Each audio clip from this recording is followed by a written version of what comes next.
अस्सलाम वालेकुम, welcome back to edict. दोस्तों, आज की इस पोस्ट में हम ब्लॉग के पोस्ट के बारे में सीखेंगे। ब्लॉग पे जो आपकी पहली पोस्ट होगी वो किस तरह से आप करेंगे उसके बारे में आज बात करने वाले हैं। आज की इस वीडियो में हम ये भी बात करेंगे कि आपकी पोस्ट में जो एडिटर होता है, जो टूल बार होता है, उसके एक एक आइकन के बारे में हम बात करने वाले हैं कि एक एक जो उसका टूल है उसका पर्पज़ क्या है और किस तरह से आप अपने पोस्ट में, अपनी एसीओ में उसको अच्छे तरीके से यूज़ कर सकते हैं। अपनी पोस्ट को डेकोरेट करने के लिए या उसको अच्छा शो करने के लिए, यूज़र फ्रेंडली बनाने के लिए आप उसको किस तरह से यूज़ कर सकते हैं। तो आज की इस वीडियो में हम इसी टूल बार के बारे में बात करेंगे और उससे रिलेटेड जो पोस्ट बनेगी आपकी उसके बारे में बात करने वाले हैं। तो वीडियो को एंड तक ज़रूर देखिए। तो चलिए शुरू करते हैं। सबसे पहले आप जैसे यहाँ पे आएंगे, आपके पास यहाँ पे एक टाइटल और एक यहाँ पे आपकी जो ब्लॉग की पोस्ट है उसके बारे में, इसके बारे में तो हमने पहले भी बात की हुई है। आज की वीडियो में हम बात करेंगे इस टूल बार के बारे में और उससे रिलेटेड जो भी आप यहाँ पे पोस्ट करेंगे उसको डेकोरेट किस तरह से करना है, वो सारी आज इस वीडियो में बात करने वाले हैं। सबसे पहले आपके पास यहाँ पे जो है वो एक पेन आ जाती है। उस पेन पे आप जैसे क्लिक करेंगे, आपके पास यहाँ पे दो ऑप्शन है। एक है HTML व्यू, दूसरा है कंपोज। ठीक है, कंपोज व्यू। HTML व्यू का मतलब है आपकी जो भी पोस्ट होगी उसका जो भी HTML कोड होगा वो यहाँ पे आप देख सकते हैं। मतलब अगर आपको HTML के थ्रू उस पोस्ट को शो करना है, राइट करना है, तो आप वो भी कर सकते हैं, जो कि किसी किसी के लिए आसान हो जाता है। उसको एडिट करना, उसको डेकोरेट करना वो बहुत ही आसान हो जाता है।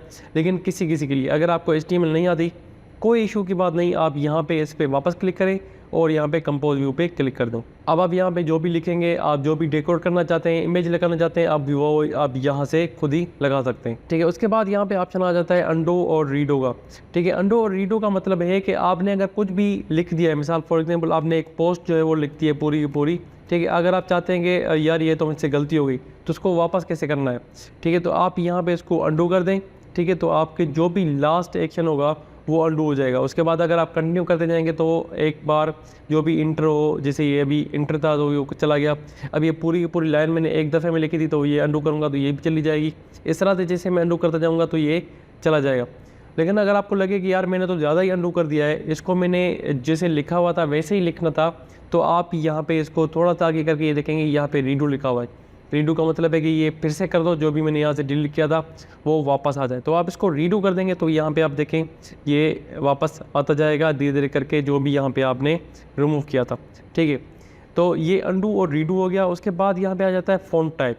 अब मान लीजिए मैं यहाँ पे एक कोई भी टेक्स्ट जो है वो कॉपी करके पेस्ट कर लेता हूँ। मैंने यहाँ पे एक टेक्स्ट जो है वो कॉपी कर लिया है लोरेम इप्सम का, जो कि एक डमी टेक्स्ट होता है। मैंने आपको पहले भी एक वीडियो में बताया हुआ है। ठीक है, अब मैं क्या चाहता हूँ, इसका फ़ॉन्ट जो है वो चेंज करना चाहता हूँ। फ़ॉन्ट का मतलब है इसका जो फ़ॉन्ट का स्टाइल है, यानी कि जो भी टेक्स्ट लिखा हुआ है उसकी जो स्टाइलिंग है वो मैं चेंज करना चाहता हूँ। तो मैं क्या करूँगा, इसमें आ जाऊँगा फ़ॉन्ट टाइप में, और यहाँ पे आप जो भी इसकी फ़ॉन्ट चेंज करना चाहें, आप जिस पे भी क्लिक करेंगे वो हो जाएगा।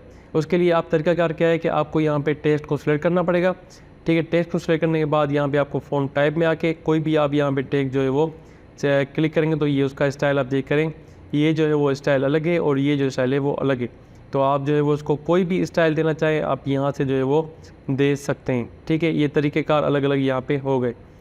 उसके बाद आ जाता है यहाँ पे फ़ॉन्ट साइज़ का। अब जैसे मान लीजिए इसकी जो फ़ॉन्ट साइज़ है वो अलग है और इसकी जो फ़ॉन्ट साइज़ है वो अलग है। आप इसको सेलेक्ट करके यहाँ आप चाहते हैं कि जो ये जो फ़ॉन्ट है, जो फर्स्ट पैराग्राफ है वो थोड़ा सा हाईलाइट हो, तो उसकी जो फ़ॉन्ट की साइज़ है वो थोड़ी सी आप ज़्यादा रखना चाहते हैं। यानी जैसे ये जो टाइटल है इसकी जो आप फ़ॉन्ट की साइज़ है वो ज़्यादा रखना चाहते हैं, तो आप क्या करेंगे, इस फ़ॉन्ट साइज़ में जाएंगे। ठीक है, यहाँ पे आप क्लिक करने के बाद आपके पास बहुत सारे ऑप्शन आ जाते हैं, smallest, small, normal, medium, large और लार्जेस्ट। तो आप उस हिसाब से कोई भी जो है वो सेलेक्ट कर सकते हैं। जैसे मैंने यहाँ पे लार्जेस्ट सेलेक्ट कर देता हूँ तो यहाँ पे तो देखें ये थोड़ा सा बड़ा हो गया। और अगर यहाँ पे आप इसको पैराग्राफ को जो है अगर आप उसका टेक्स्ट चेंज करना चाहें तो आप इसको भी सेलेक्ट करके आप यहाँ पे इसके फ़ॉन्ट साइज़ में जाके, अब ये देखें स्मॉल है, मैं इसको जो है वो मीडियम करना चाहता हूँ, तो ये देखें ये मीडियम हो गया। अब उसके बाद बात आती है पैराग्राफ, इसके बाद आती है बात पैराग्राफ की। अब जैसे मैंने यहाँ पे जो है वो टाइटल को सेलेक्ट कर देता हूँ, तो आप यहाँ पे देखेंगे ये में लिखा हुआ है हेडिंग, तो इसका मतलब है ये बता रहा है कि ये जो है वो हेडिंग है, ये मेजर हेडिंग बता रहा है यहाँ पे। उसके बाद हेडिंग भी है, सब हेडिंग भी है, माइनर हेडिंग है, पैराग्राफ है और नॉर्मल है। यहाँ पे आप देखेंगे ये पैराग्राफ बता रहा है, यहाँ पे अगर आप देखेंगे तो ये हेडिंग बता रहा है, और यहाँ पे जो है वो ये यहाँ पे भी है हेडिंग ही बता रहा है। ठीक है, आप यहाँ पे इसको अगर मेजर हेडिंग बनाना है तो आप यहाँ पे इसको मेजर हेडिंग कर सकते हैं।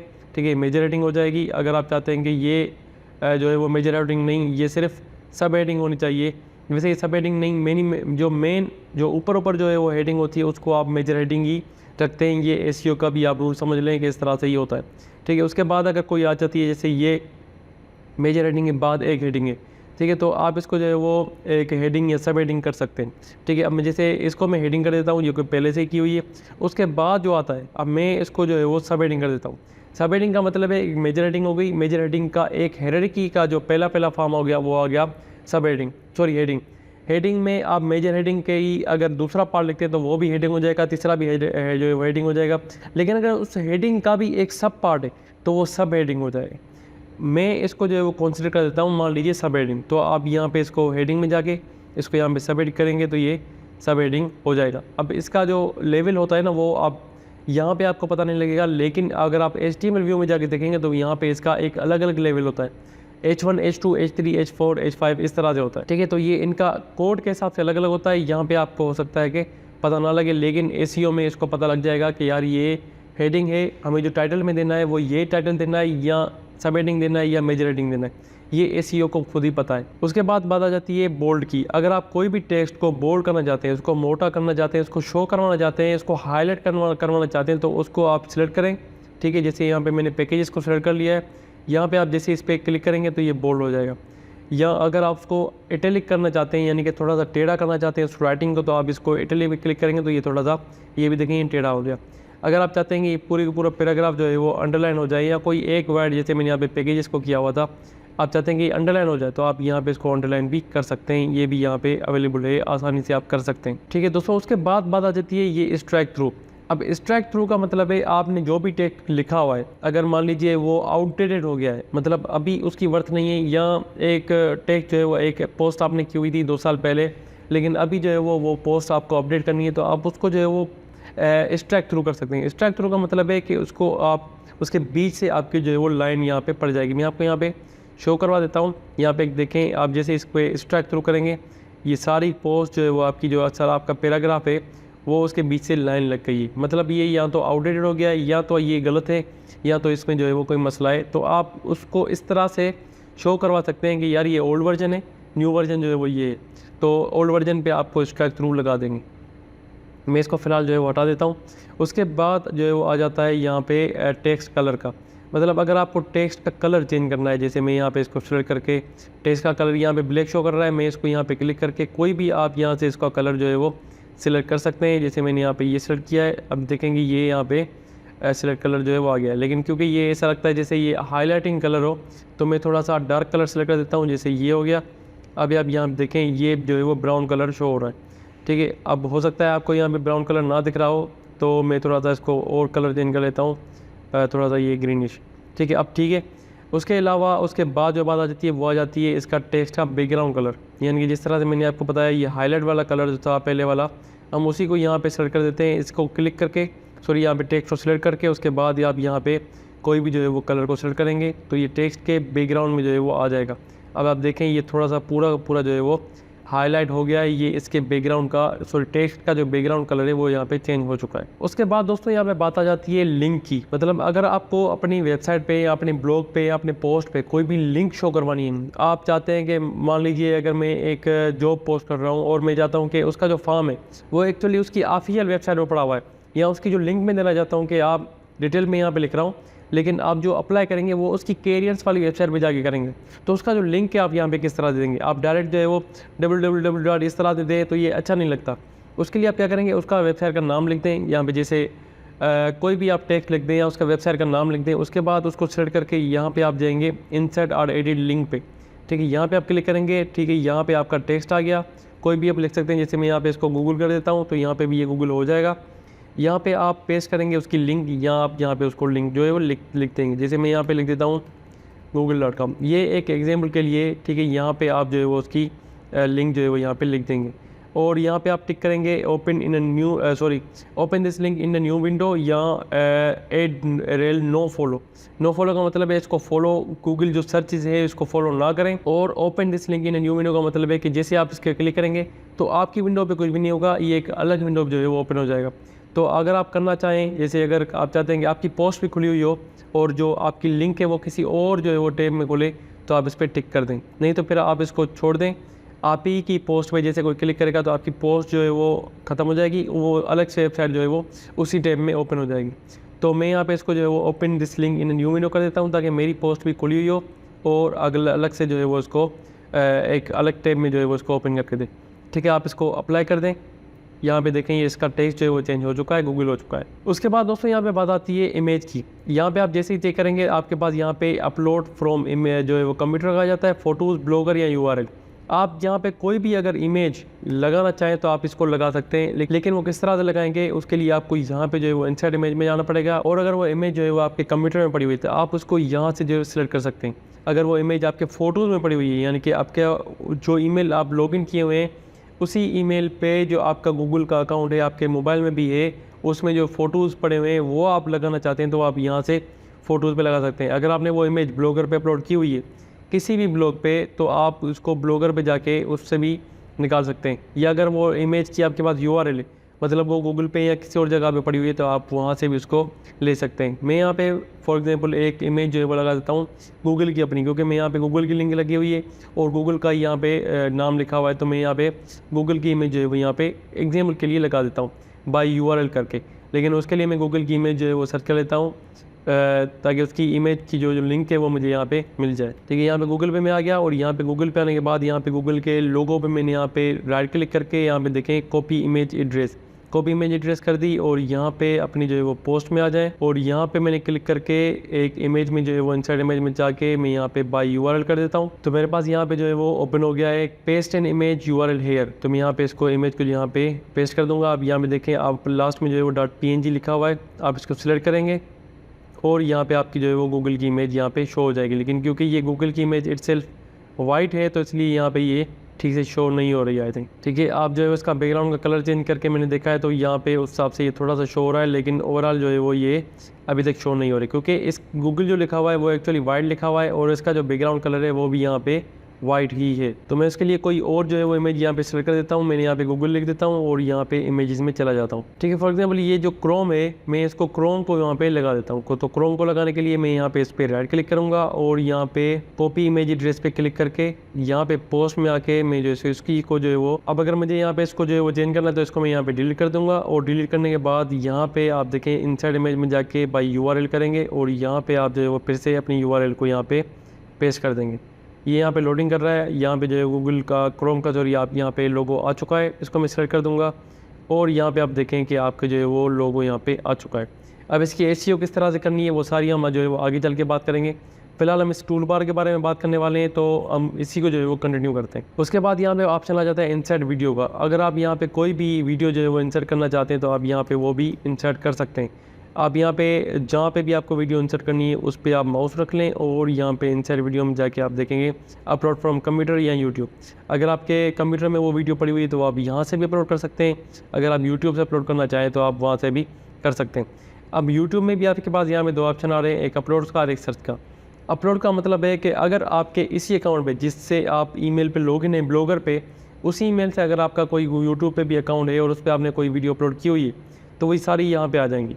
नहीं तो अपने आप यहाँ पे जाके आप इसको सर्च भी कर सकते हैं। आप यहाँ पे कुछ भी सर्च करेंगे तो आपके पास यहाँ पे उससे रिलेटेड जो भी वीडियोस हैं वो यहाँ पे आ जाएंगी और आप उनमें से कोई भी जो है वो वीडियो पे जो क्लिक करेंगे तो वो वीडियो जो है वो यहाँ पे सेलेक्ट हो जाएगी।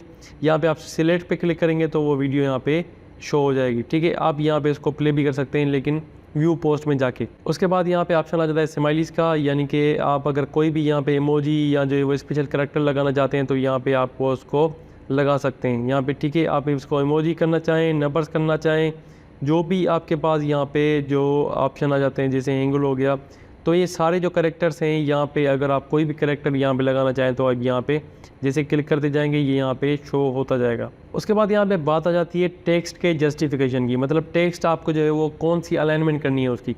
मान लीजिए मैंने यहाँ पे एक टेक्स्ट है जैसे ये जो where can I get some, ठीक है, यहाँ पे मैं इसको सेलेक्ट कर देता हूँ और यहाँ पे ये देखें इसका जो है वो यहाँ पे लोगो थोड़ा चेंज हो गया। पहले जस्टिफाई था, अभी जो है वो यहाँ पे एक अलग ही हो गया है।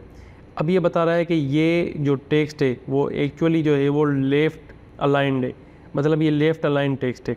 मैं इसको अगर सेंटर करना चाहूँ तो यहाँ पे इसको सेंटर भी कर सकता हूँ। मैं इसको जो है वो राइट अलाइन करना चाहूँ तो यहाँ पे आप देखें ये राइट अलाइन भी कर सकता हूँ। इसको मैं लेफ़्ट अलाइन करूँगा तो ये यहाँ पे लेफ़्ट अलाइन हो गया। अब अगर मैं इसको जो है वो जस्टिफाई करना चाहूँ तो जस्टिफाई का मैं आपको बताता हूँ, जैसे ये टेक्स्ट है, ठीक है, ये जो है वो पूरा का पूरा जस्टिफाई किया हुआ है। अगर आप चाहते हैं कि ये जस्टिफाई ना हो, मैं ऊपर जाके इसको सेलेक्ट करके दिखाता हूँ आपको। जैसे ये टेक्स्ट है ना, टेक्स्ट जस्टिफाई का मतलब है कि आपके लेफ़्ट साइड में और राइट साइड में वो जो है वो इक्वली ये डिस्ट्रीब्यूट किया हुआ होगा।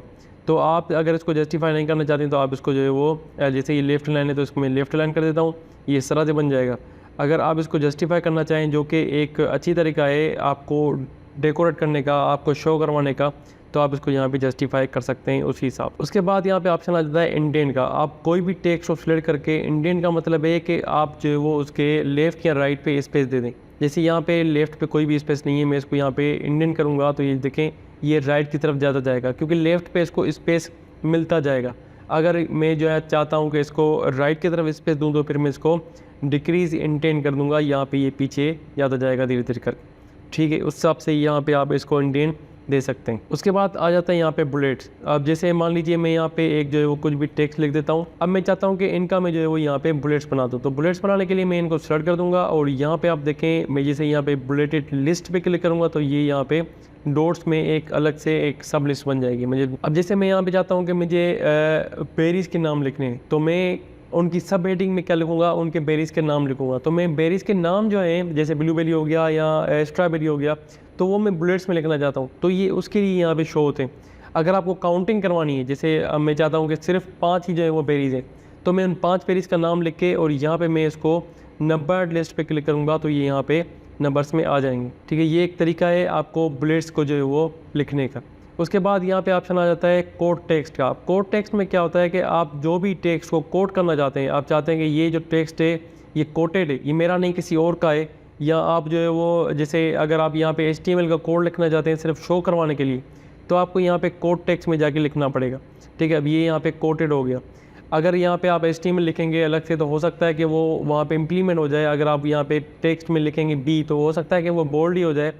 तो आपको अगर वो text as it is show करवाना है, आप चाहते हैं कि वो टेक्स्ट जो कोड है वो कोड इम्प्लीमेंट ना हो जाए, वो कोड ही रहे, तो आप क्या करेंगे, वो यहाँ पे कोड लिख के और यहाँ पे इसको कोड कर देंगे। वो कोड का मतलब है कि वो एज इट इज़ सेम रहेगा, वो शो करेगा कि ये यहाँ पे एज ए कोड है। उसके बाद बात आ जाती है इंसर्ट जंप ब्रेक की। अब जंप ब्रेक का मतलब है कि अगर आप मान लीजिए आपकी पोस्ट जो है वो 1000 वर्ड्स की है, 3000 वर्ड्स की, इस हिसाब से बहुत बड़ी है, और आपकी जो ब्लॉग की जो सेटिंग है वो इस तरह से की हुई है कि आपकी जो पूरी पूरी पोस्ट है वहाँ पे शो हो।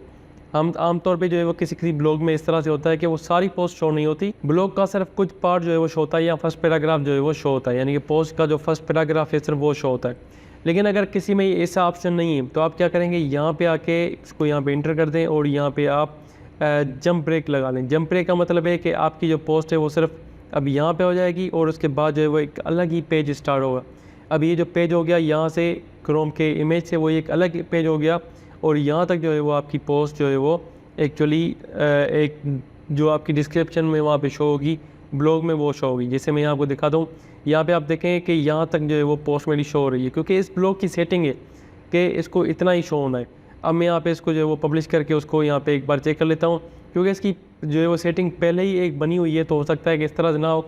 लेकिन अगर आपके पेज पे पूरी की पूरी पोस्ट शो होती है, तो आपके पेज पे अगर आपने सेटिंग की हुई है कि मेरे पेज पे जो है वो 10 पोस्ट शो हो, तो आपके पास 10 पोस्ट शो होंगी ही नहीं, क्योंकि एक पोस्ट ही आपकी 3000 वर्ड्स की है, तो दूसरी पोस्ट कहाँ से शो होगी। तो इसलिए आपको यहाँ पे ये सेव कर देना है। मैं यहाँ पे इसको पब्लिश कर देता हूँ और कंफर्म कर देता हूँ चेक करने के लिए कि जो है वो काम कर रहा है कि नहीं कर रहा। मैं यहाँ पे इसको जो है वो रिफ्रेश कर देता हूँ। आप देखिए यहाँ पे नो टाइटल आ गया, क्योंकि मैंने वहाँ पे कोई भी टाइटल अपलोड नहीं किया था। यहाँ पे इमेज जो भी मैंने वहाँ पे लगाई थी वो यहाँ पे इमेज आ चुकी है, और यहाँ पे भी लेटर्स उतने ही आ रहे हैं जितने एक इसकी बिल्ट इन सेटिंग्स हैं उसके बेसिस पे यहाँ पे आ रहे हैं। मतलब उसके अलावा जो भी यहाँ पे जो सेटिंग मैंने की हुई थी पेज ब्रेक से वो यहाँ पे नहीं आ रही। लेकिन ये पेज ब्रेक की सेटिंग आपके बहुत काम आ सकती है, क्योंकि आपकी पोस्ट अगर वो पूरी की पूरी शो हो रही है तो आप इसको यहाँ पे ब्रेक कर सकते हैं। उसके बाद यहाँ पे ऑप्शन आता है लेफ़्ट टू राइट लेआउट और राइट टू लेफ़्ट लेआउट। इसका मतलब है अगर मान लीजिए आप जो है वो इंग्लिश लिख रहे हैं, तो आपको पता है इंग्लिश जो है वो लेफ़्ट टू राइट लेआउट है, तो आप इसको जो है वो यहाँ पे क्लिक कर सकते हैं। अगर मैं इसको जैसे ये यहाँ पे लेफ़्ट टू राइट लेआउट है, मैं इसको अगर मैं राइट टू लेफ़्ट कर देता हूँ तो ये राइट साइड से हो जाएगी। मतलब अब मैं जो भी लिखूँगा वो राइट साइड से होगा।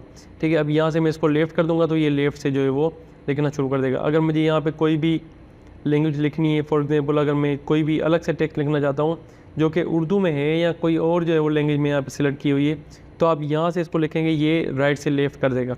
आपको अगर वो लेफ़्ट से राइट करना है तो आपको यहाँ पे लेफ़्ट टू राइट लेआउट पे क्लिक कर देंगे। उसके बाद यहाँ पे जो है वो एक ग्लोब आ रहा है। ग्लोब का मतलब है कि आपके जो है वो टूल्स ग्लोब का मतलब है कि आपके पास यहाँ पे लैंग्वेजेस जो है वो बहुत सारी अवेलेबल हैं। आप कोई भी लैंग्वेज में जो है वो यहाँ पे लिखना चाहें तो आप यहाँ पे लिख सकते हैं। कोई भी लैंग्वेज यहाँ पे आप सिलेक्ट करके और आप उसको जो है वो यहाँ पे लिखना चाहें तो यहाँ पे आप लिख सकते हो दोस्तों। उसके बाद यहाँ पे ऑप्शन आ जाता है यहाँ पे क्लियर फॉर्मेटिंग का। अब क्लियर फॉर्मेटिंग का मतलब है कि आपने जो भी फॉर्मेट यहाँ पे की हुई है, या अगर आप कोई भी टेक्स्ट कॉपी करके यहाँ पे पेस्ट करते हैं जैसे मैंने यहाँ पे किया हुआ है।